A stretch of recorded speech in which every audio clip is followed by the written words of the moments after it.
Yo, what's cracking everybody? So in today's video, I'm going to be discussing how I mixed the vocals to my latest song titled Pull Me Down. The song is out now on all streaming services, including Spotify, Apple Music, the whole shebang. If you want to listen to it, it's the first link in the description. Either way though, enough of the tomfoolery, let's just jump right into it. So you can see we got this whole song loaded up right here, and I'm just going to use this little dial in the upper right hand corner to spread this out so you can get a better look at it. You can see we got the beat up here, then we transition into like some automations and some effects, and then down here at the bottom of the song we got all the vocals. Now one major thing you'll notice right off the bat is that I have multiple takes of each segment of the song. So you can see I have 3 hook takes, 3 verse takes, 3 rap takes, that kind of thing. This is a concept called vocal layering, and if this isn't something you're doing yet, it's definitely something you should start doing. A lot of people will tell you to like go crazy with it, like you want like 7 or 8 vocal tracks, and you can do that if you want, but I take a more minimalist approach.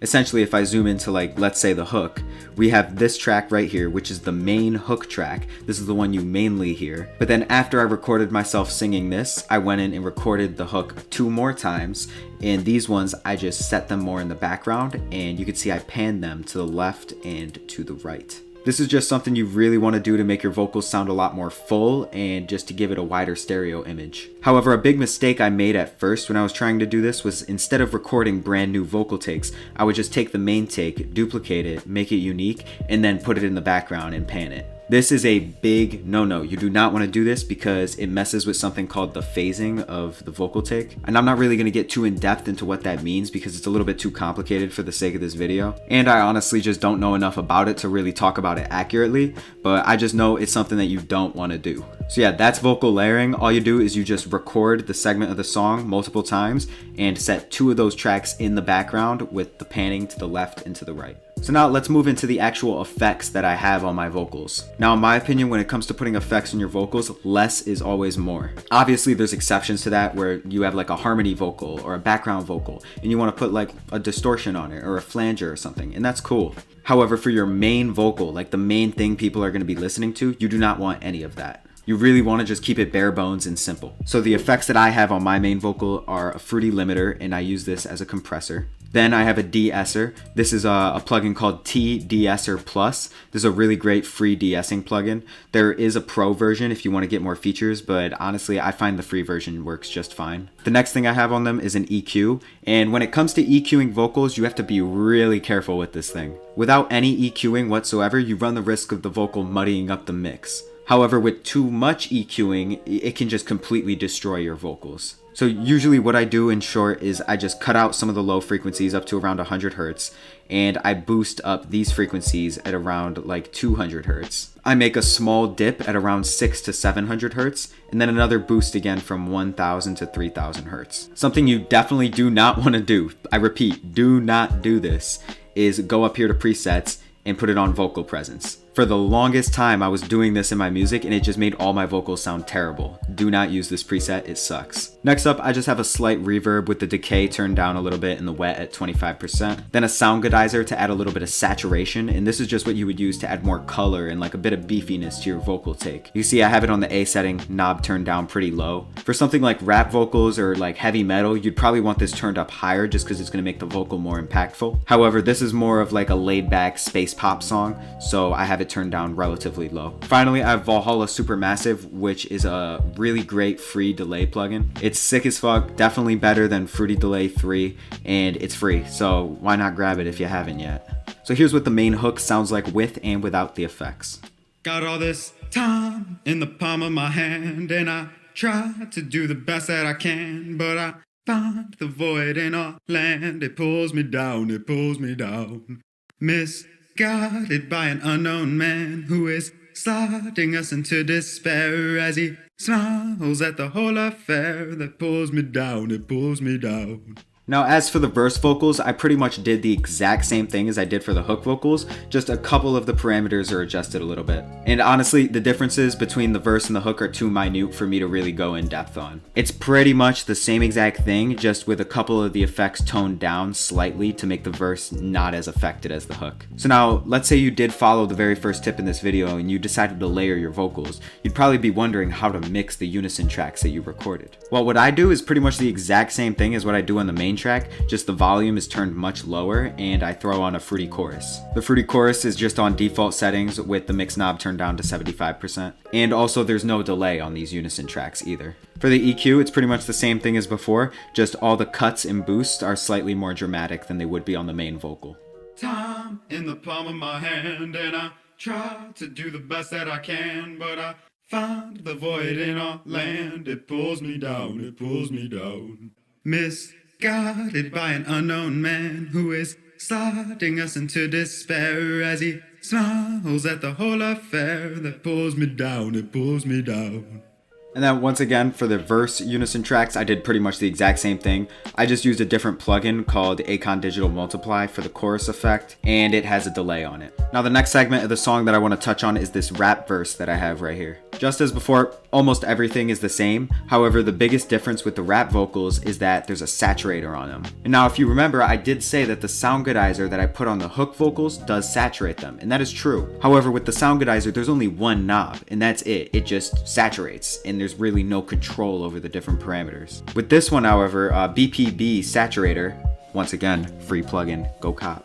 You can control the tube distortion and the tape distortion, which I really like. So I just added a little bit of each onto that to make it so that way these rap vocals sound a bit distorted and really heavy. Time to face the day in a way that is unlike before. Shake the floor with more force than naysayers can comprehend. Make the change obvious. Nothing is stopping the process of progress besides what's in your mental.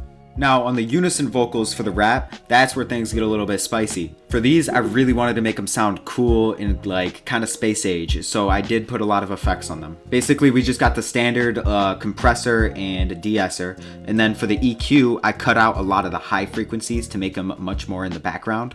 And then I just did my normal boost at around 200 Hertz and a cut at around 600, another boost at around 1K. I threw on a very slight fruity fast distorter just to make them sound a bit more distorted. And you can see we got that mix knob turned all the way down to 7%. Then the main two things that are making these Unison vocals really stand out are the flanger that I put on it. Super heavy flanger, just default settings with this mix knob all the way up at 100%. And then the other thing is I use this panning automation for them. And you can see I adjust the curvature of the panning automation to make it so it moves back and forth in this really weird pattern. And this just makes it so that way these background Unison vocals sound like they're swirling around in your headphones while you're listening to this part of the song. Time to face the day in a way that is unlike before. Shake the floor with more force than naysayers can comprehend. Make the change obvious. Nothing is stopping the process of progress besides what's in your mental. Independent of all the summer we've been given since 11. No one said it, so we better go and recollect our senses. There's no stopping me right now. Once I found how to drown out the sirens sweetly singing, then nobody could pull me down. Now you can see for the bridge of this song, I kind of broke my rule of less is more. We got all the standards, you know, compressor, de-esser, sound goodizer, reverb, EQ. However, a couple of the wild cards are this saturator and this space modulator. And you can see right here I have automations for both of those. Basically, this saturator is off for the majority of the bridge, but then right here in these last two measures, it kind of turns on to lead into the hook of the song. And then Valhalla Space Modulator is a super cool free plugin by Valhalla, just like their delay plugin Supermassive. However, this one just gives you a lot of cool, like really weird ambient flanger and chorus sounds. It's really great for a situation like this, where during the bridge, the instrumental is supposed to be a lot more dominant over the vocal. I kind of just recorded some vocals just to have them fill in the space a little bit while the instrumental takes over and you hear a lot of weird effects going on. So this plugin just does a great job of adding some space age sounding effects to my voice and making it almost sound more like an instrument than a voice. Then other than that, I just got a chorus on the vocals, and normally this is a big no-no for main vocal takes. However, as I said before, this vocal take is not meant to be the main focus of this segment of the song. It's just something there to fill up the space. So in this situation, I felt like throwing it on there, so I did. Yeah, nobody could pull me down, pull me down. Gotta find a way, gotta find a way, gotta find a way through this elaborate maze. Gotta find a way, 'cause you know that I Now for this high octave vocal that I recorded, you can see we got the compressor and we got the reverb on there, but then I also threw on a flanger. Once again, default settings, mix knob 65%. You can see I don't really like messing with my default settings too much. Usually I just leave it how it is and then turn the mix knob down. At least for things like flangers and choruses, that is. Then I have it running through this free plugin called Boojax, which is a guitar reamper. Basically, it takes any sound you put through it and it runs it through a digital guitar amp. This is great for if you record in a guitar using an audio interface and you want to make it sound like it's coming out of an amp. You can use a plugin like this. In this situation, I just threw it on my vocals though to make it sound like it's coming from a guitar amp, even though it's supposed to be a vocal. Because, you know, fuck it, you gotta get creative sometimes, you know what I mean? Then the other plugin I have on here is Deblue Glitch. This is basically like Effectrix, but for broke people. Or maybe not for broke people, but maybe just for smart people who don't want to spend hundreds of dollars on a plugin that you can basically get for free. So yeah, this basically does the exact same thing as Effectrix, and if you don't know what that is, it's basically just sequenced effects. So say you want to add like a bit crusher onto a sound, rather than having it be on the sound all the time, you can just use this to put it in at a certain point in the sound. Like for instance, I put the bit crusher right here on the third beat. I don't know, it's a little bit hard to explain, but you kind of just have to hear it in action to get what I mean. Yeah. Gotta find a way. Gotta find a way. Gotta find a way. Then as for the low octave vocal, I have just a limiter on here, and then I have this tremolo plugin to make it so the volume is just like kind of vibrating almost. And an important note is it's not like a pitch wobble, it's a volume wobble. Then I have a saturator just because since it is a vocal that I'm singing like down an octave, when I try to drop my voice like that, it can get a little raspy, you know what I mean? So I just upped the saturation a little bit just to make it sound more colorful. Then I just got a reverb and this chorus plugin called Acon Digital Multiply. Once again, it's free. Go grab that. Gotta find a way, gotta find a way, gotta find a way. Gotta find a way, gotta find a way. Gotta find a way, gotta find a way, gotta find a way through this elaborate maze. Gotta find a way, gotta find a way, cause you know that I. So yeah, that's pretty much it. That's a run through on how I mixed my latest song, Pull Me Down. As I said at the start, if you want to hear the full song, link is in the description. I don't know, I'm really proud of it. This is the first song that I've made to completion in a couple of months now, so if you do check it out, it'd be greatly appreciated. Either way though, that about sums up the video. Hopefully you could take some of this advice and implement it in your own music. You know, if you want to record some vocals, maybe you could try out the things that I do. I think they sound pretty good. Leave a like if you'd like, and I will catch you next time.